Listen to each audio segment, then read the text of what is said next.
together. You can still have orgasm and not have ejaculation. You just need to train the body to do it. There are specific exercises, techniques that our ancestors have passed down to us to teach us how to do these things. Go ahead, brother. Just what you were saying about ejaculation. Sometimes I've heard expressed that women feel cheated if the man doesn't ejaculate. What would you say to that? Let's look at that. And let's look at that through the context of patriarchy.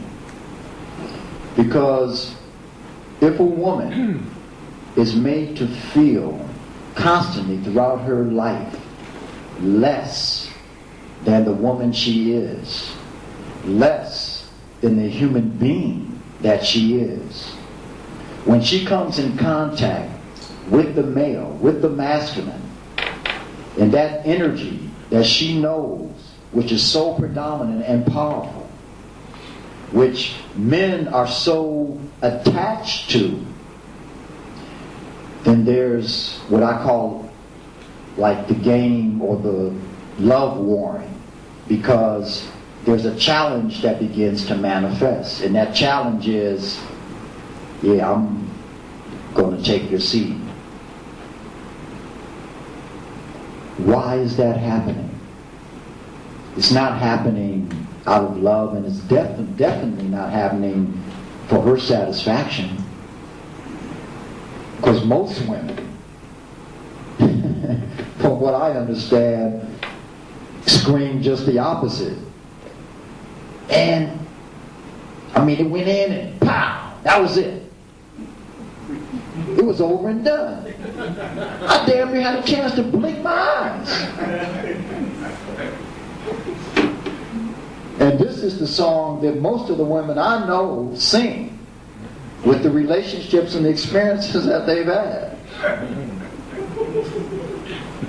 So I believe that if you connect with a woman and you let this woman know what it is that you are doing and desire to do, that woman is going to work with you in helping you to accomplish that, because it's going to take her to a much higher level.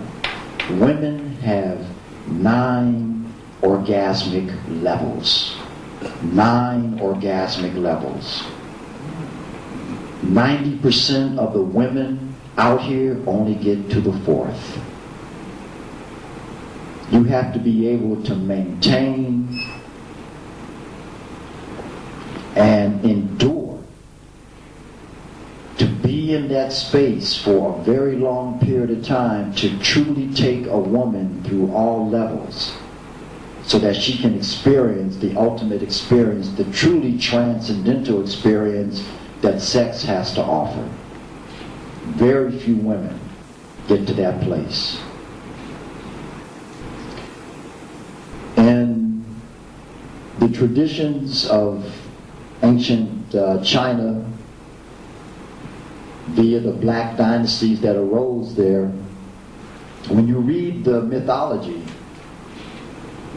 it's very interesting, because it talks of a woman that came in by the name of Jiandi. Now we all know Jiandi is not a Chinese name. It's said that Jiandi formed the first 2 dynasties of China. That she saw this black bird, and from this black bird she swallowed an egg and gave birth to the Xia and the Shang dynasties. Now out of this dynasty came a woman that is known as the dark girl. The dark girl, who they now in Chinese tradition refer to as Xuan Nu, imparted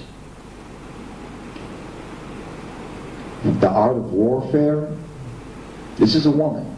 Imparted the art of warfare, taught the first kings how to rule their kingdoms with divine wisdom, taught them magic, and the 64 sexual arts. So in other words, we're looking once again at the feminine coming into play, and probably, just said something like, one night, you can like envision it.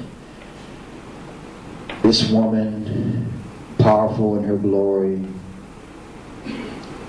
just meets this man. There's this incredible chemistry, this dynamic connection. And they go through like a period of courtship, maybe, lasting for a month or so. And then one day they end up, in her abode. The atmosphere is set, candles, incense burning, satin and silk all over the place, huge cushions. They lay down to engage in making love. And the man pushes open and enters. And then it's all over. And the woman jumps up and says, "What the?" She says, "And I'm going to have to go into meditation and come back with something that's going to work for you all, because I can't stand this." So these sisters impart this deep science, sexual science, to men of how to make love to them. But that's just one aspect of it, because what men get out of that is their own self-fulfillment through awakening internal energies that reside within them, and expands their own spiritual consciousness.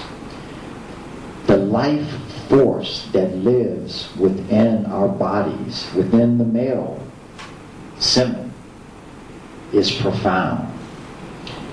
When you lose that, within each ejaculation, there's between 200,000 to 500,000. No, excuse me. Let me back that up. 200 million to 500 million sperm.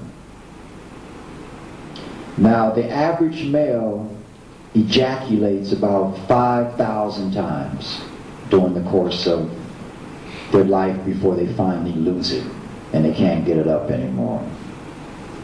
Now, I'm going to be candid. Within that period of time, they have ejaculated approximately 5 gallons. 5 gallons of semen. Each time that fluid leaves your body, it takes with it vital force and energy, your life force. And you can't replace that. Everyone is born with a certain amount of what is called original energy, original chi. You're born, you come into the world with that. You have a certain reservoir. The more of that you use, if you don't know how to replenish that, you are on a quick train to take you to death's door. Men lose their energy, lose their chi in many ways. The most powerful is through ejaculation. Women lose their energy through menstruation and through childbearing. Now, there are other minor ways that we lose that energy, but a lot of that energy can also be replenished, because what we do, we have also what is called acquired energy or acquired chi. Acquired energy we pull in from the foods that we eat. We pull in from the air that we breathe. the fluids that we drink. And to some degree, they replenish our store of energy, but it's the acquired energy, not the original. You have to do special practices to be able to reinstate your levels of original life force. Are there any questions or comments? Yes. These energies that the male loses, does this have any benefit to the female? Oh, of course. If he loses it in the female, it does. But still, she has to know specific practices of how to pull that energy into herself and then retain that life force. If she doesn't know how to like retain the life force, how to pull it up and retain the life force, then it's only going to be there. She'll only have like immediate gratification. And then finally the energy will just dissipate. Yes. Mine will combine a bit of comments and questions. Okay. You have talked about the history of mankind and communication between the two and the problems that exist. With respect to the question of the studies done by patriotic man, it looks as if he left the human being on a question of inequality or impartiality between man and female. That means that if we look at it from the religious point of view, shall we say that it is man suppressing the female or female asking for much from man? I.e., we are not equal. One man, one woman. But women are asking for much. If we take one man, one woman, much more women will remain behind. What are we going to do about it? If not the question. So how are we going to resolve this question? So what happened on the example of China and the Japanese examples that you have shown before, how they treat the females. So perhaps those females wanted to treat or to trade their markets quickly as soon as possible.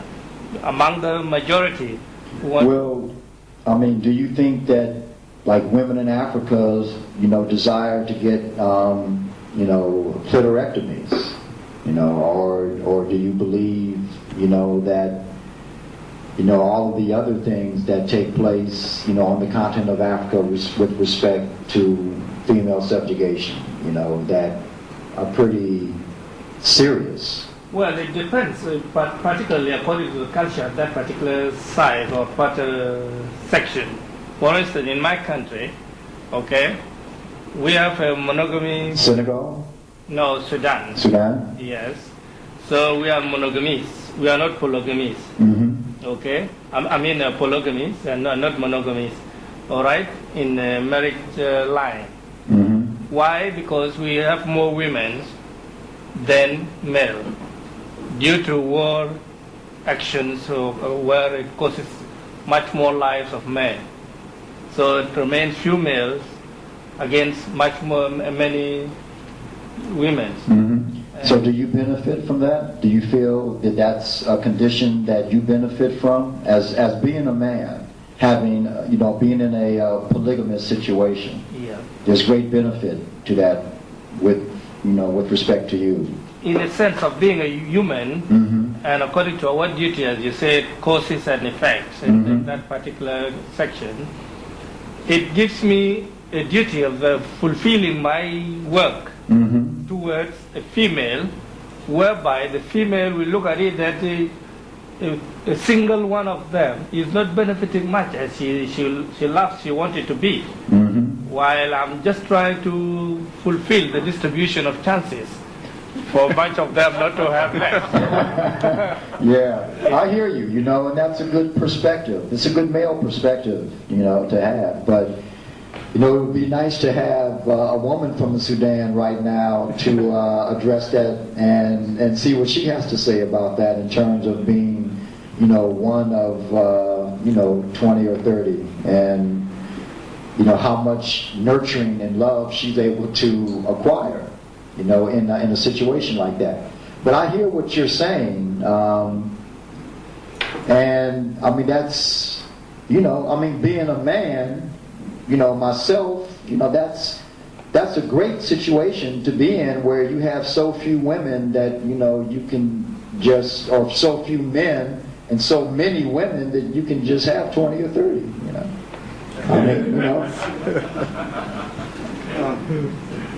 Because of time, I want to just touch on some of the issues of health and some of the exercises that are movement for, so that more people can sit here from what is in Manchester in terms of health. Okay. Then in that case, are there any questions? That before we move on to this next,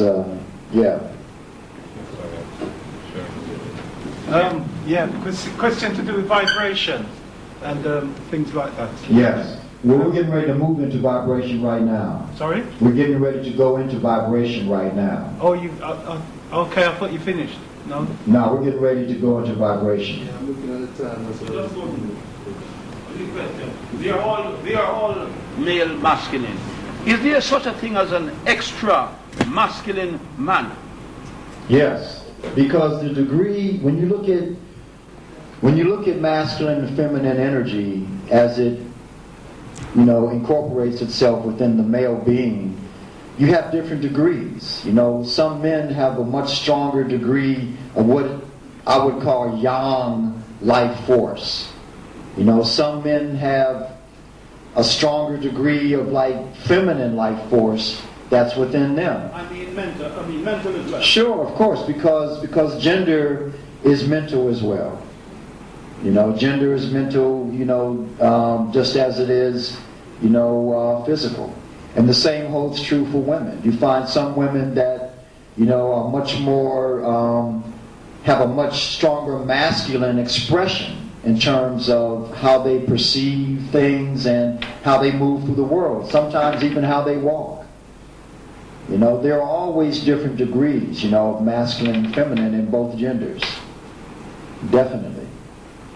Equally extra feminine. Yeah, you can be extra feminine. You can. As a female. Yeah, we call that very yin. A woman that is very, very yin. Yeah. Okay. Just one here. You mentioned the concept of original energy. Or Yes. The actuality of original energy, and the man loses some of that each time he ejaculates. Yes. And you said there are special practices that you can do to get that energy back. Just tell us briefly some of those practices are. I mean, that was one point, but in view of the time, I won't go into the other point. But can you just tell us some of the practices? Do we have time? Well, this is the problem. And this is the same problem, with the first axiom, is that it's not an intellectual display of what to do. It's really a doing this. It's a practice. So I can show you what to do. Give us an idea. Deep breathing, it always starts with the breath. It always starts with the breath. With respect to, if I'm working with, one of my male students, the first thing I'm going to teach them a variety of different, what I call sealants. These sealants create the foundation that will eventually lead them into what I call the sexual practices. Now, the first of those sealants is one that I call the deer exercise. The deer exercise is done by inhaling, holding the breath, and then pumping what's called the PC muscle, which moves and wraps around the testicles and the prostate, so that there is a certain degree of strength and energetic resonance that is created in that area of the body. Because the first thing that you have to do is to really revitalize your organs. Because you have to think, well, I've been living my life with, consistent ejaculations, which means that the gland that is responsible for that, my prostate, has taken one hell of a beating. That is why men, especially black men, have such a, there's such an epidemic of prostate cancer because of how we misuse and abuse that gland. And we don't know how to strengthen it. So the first thing that I do, that I teach my male students, is how to strengthen that area of the body. So after they get that, and they're pretty solid with that particular technique, I teach them how to store, how to accumulate through particular breathing exercises, how to accumulate energy or chi in the lower portion of the body, and then store that energy, store that life force. Then I teach them what are known as the healing sounds. There are 6 of them. And that lays the foundation of the practices. Then you get into what we're getting ready to get into now, and I'll, get into certain things as we go along and come back to your question. Okay? Who's got a blue face outside the lights on?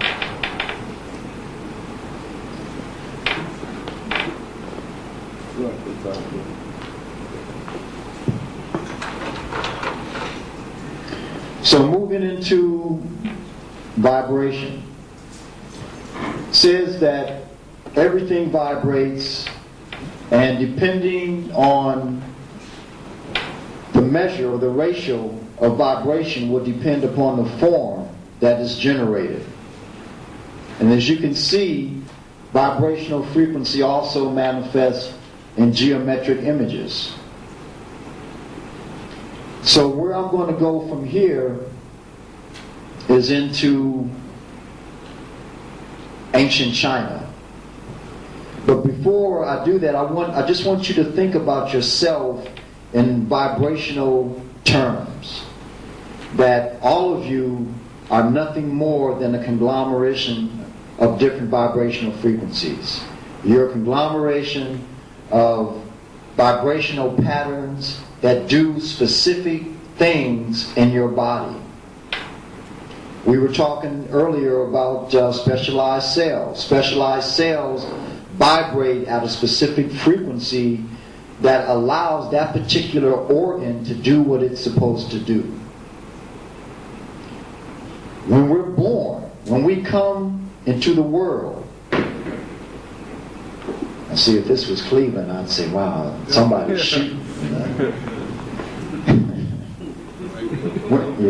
When we're born and we come into the world, the planets that align, when the planets align, they come into a certain specific configuration that creates a vibrational frequency. Out of this vibrational frequency, there comes a tone. Everyone that is born on this planet has a specific vibrational tone that corresponds to their DNA blueprint. So one of the challenges for us as human beings is to identify, to recognize, to discover what our tone is, because everyone has one. Vibration can be used in the absolute, the positive sense, with respect to mantra. We use mantra. Mantra is nothing but uttering certain words that have a certain rhythm or tonality to them that when spoken initiates, activates certain energies within the human body. That's what that is. That's all mantra is. Everything has a vibrational frequency, a life frequency, and if that frequency is discovered, it can be very good for you or it can be very bad for you. For example,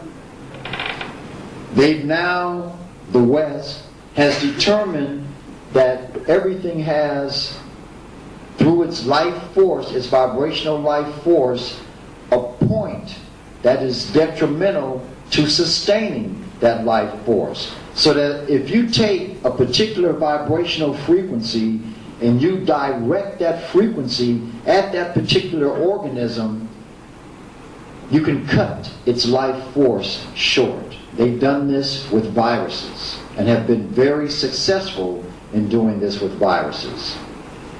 They've done this with the AIDS virus. They've been able to identify what its life vibrational resonance is, and through using vibrational frequency, they can destroy it instantly. Now, think about having that technology in the hands of a culture such as this, because you can best believe they have identified what the human life vibrational frequency is. One of the major projects that has been on this planet for the last several years has been one known as the HARP project. There is a book called Angels Don't Play This Harp for those of you who want to do further research in this. But what the HARP mechanism is a huge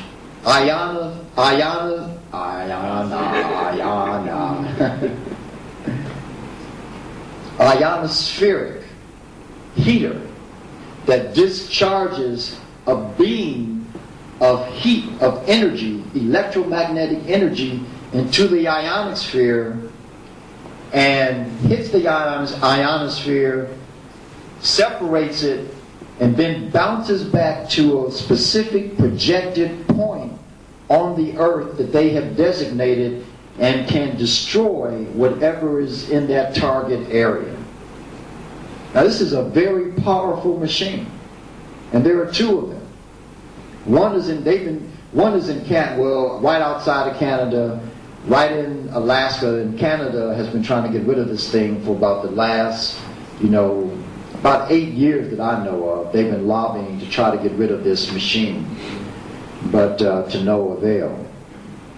So vibration is very powerful. One of the other ways that vibration impacts us is through emotion. All of us have specific vibrational, emotional patterns that when we discharge those patterns to others, others receive that and are influenced by that. It can be mental or it can be through spoken word. But vibration travels regardless, whether it's thought or whether it's tone. So to give you an example, let's go to the next slide. I have no idea where I am. Going into China. I'm using China because through China, a lot of the practices that I've done come through the blacks that literally laid the foundation of civilization for this place. And I need you all to see this, to come to the understanding of that China, in terms of a civilization and a culture, inherited everything it has from black people. That's right. I mean everything. Everything. The first two dynasties, the first dynasty is known as the Z dynasty, XIA, and we find written proof of this dynasty in the oldest traditions or annals of the Chinese people. And it said that these black people came into China and they called them the sons and daughters of reflected light. The sons and daughters of reflected light. With them, they brought the science of metallurgy, jade work, silk work. They brought their philosophies, all their philosophical doctrines and their sciences that are now held as typically being Chinese, such as acupressure, acupuncture, acupressure and acupuncture. Acupressure is applying using the hands to hit points. Acupressure or acupuncture is using the actual needles. The martial arts also came in via Africa. Africa has some of the oldest martial arts, if not the oldest martial art traditions on the face of the earth. In ancient Kemet, there is a form called Kuta. Kuta, when translated, means defender of kings. And it was a martial system that was used by a select group, a select community of people that protected the elite, the politicians, the dignitaries, the priests, etc. We find this later moving up into Western Asia, where it takes root in the civilization of Akkad and was practiced by the Akkadians, who are also a group, community of black people. Some of the oldest traditions that still remain in Africa today, there's Girabu, there's Jakadi, and there's one called Sona. These martial arts systems went in or carried over into what was called the New World, into Brazil, where they laid the foundation for a martial art known as Capoeira. It's the combination of those three martial art forms coming out of Africa that laid the foundation for that fighting style. So we introduced everything that we typically identify as Chinese. This, I'm going to run through a series of slides just so that you can look at the images, so you can get an idea of the physiognomy, the face, the facial features. This is out of the Shang dynasty. This is dated about 1400 BCE. This is out of the Shang dynasty as well. It's dated around the same period. This is also from the Shang dynasty. This particular piece is dated 1300 BCE. This is from the Yuan dynasty. And this is hand painted on silk. And this is a brother by the name of Guai. They call him the Iron Staff Immortal. The Iron Staff Immortal. He is one of the 9 immortals that brought in to China the philosophy of Taoism and the I Ching, which is a system of divination. It's a science. The I Ching truly is a science. It's the science that accompanies the philosophy of the Tao. The word Tao just means the way. That's all it means. It means the way. This is also hand painted on silk around this same time.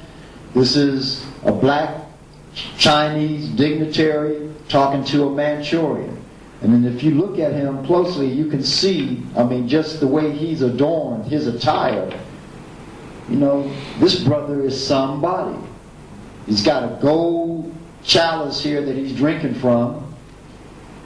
These big gold earrings. He has this gold wire helmet on his head. And look at his sandals and his robes. So you know that he's somebody of great importance. This is another one from the same period.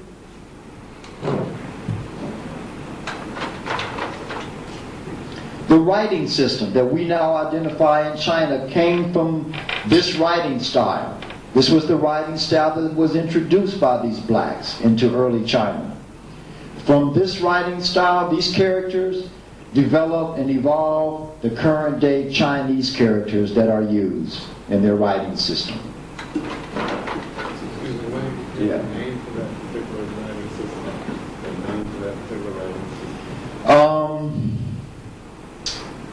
I've never come across it. It's not like you have cuneiform and the hieroglyphics. I haven't come across that. But it's very similar to the cuneiform. Bronze work.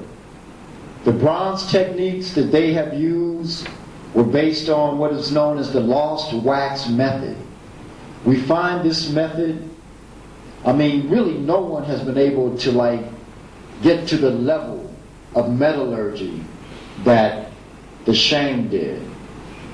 The only other civilization that came close were those in West Africa, and they were known as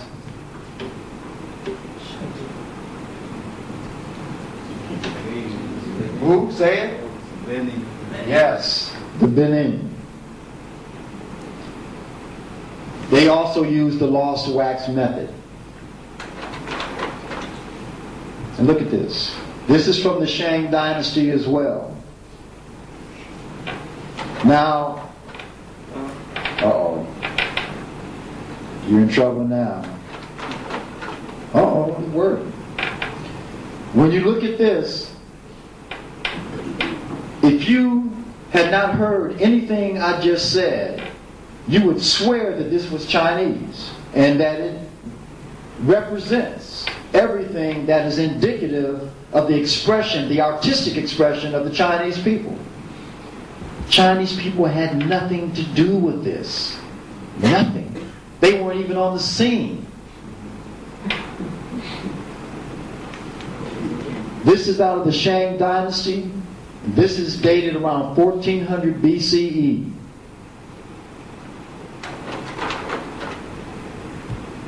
This too. All of the style and presence that we now identify as being Chinese was given to them by us. Their philosophy, the Tao and the I Ching. You can literally trace the origin of the I Ching out of China, going into Western Asia where it was called the Tablet of Destiny, out of Western Asia into Africa where it's embedded in the system of divination known as Ifa. You can literally trace it.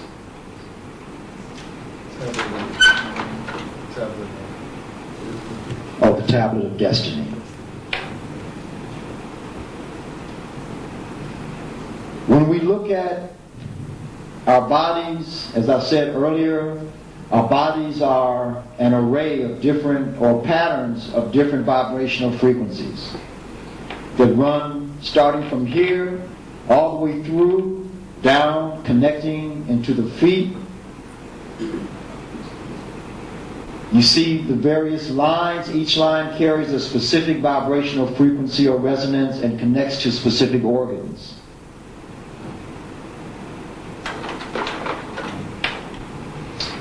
This is a book that was written by a brother by the name of Victor Beasley. He's a scientist.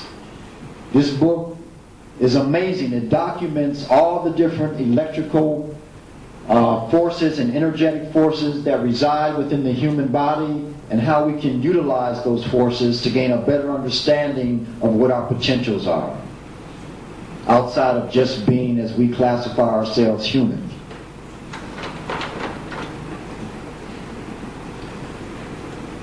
This is a body that is showing the internal organs. Every organ in our body corresponds to a specific emotion. Each one corresponds to a specific emotion. So the lungs correspond to despair, sadness. The kidneys correspond to like fear. The liver corresponds to anger. So when you come in contact with people that are discharging that energy, putting that type of energy upon you, that vibrational frequency from that specific emotion penetrates your being and is drawn to the particular organ that it resonates with. So if you're always under stress, and this is one of the things that I talk about, this is like looking at the kidneys. If you're always under stress, like most of us are, or many of us are, I don't want to generalize, but I think most of us are.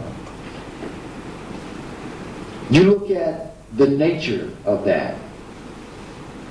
So most of us are in a state, because stress or being in survival mode, most of us have had run-ins with survival mode at some time or another if we're not in survival mode now. Now what does that create? When you're in survival mode, what energy, what feeling do you walk through the world with?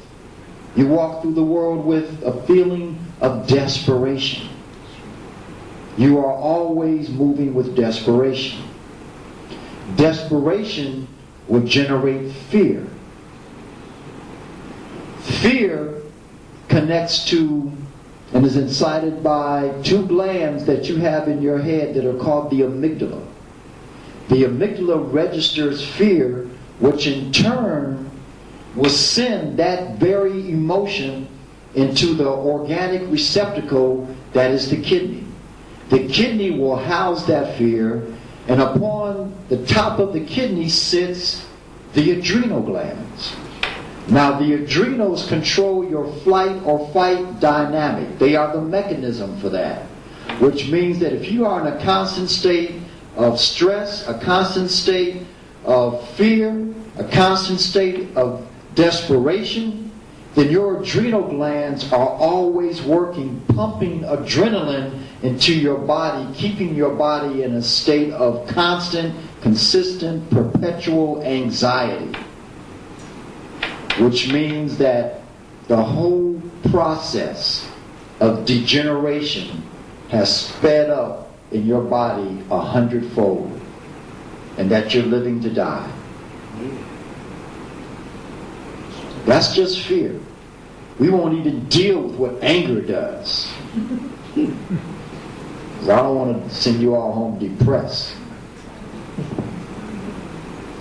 When you go around and you're feeling angry, you talk about burning up from the inside. And see, anger resides in the liver. And the liver is literally the chemical laboratory for your body. Now, the thing with the kidneys is that the kidney energetically is the receptacle for all of your sexual energy. Sexual energy is stored in the kidneys. So if you have weak kidneys, your sexual gene, your sexual juice, your sexual chi, your sexual energy will become less and less. Your desire to want to have sex will become less and less. Your ability, if you're doing higher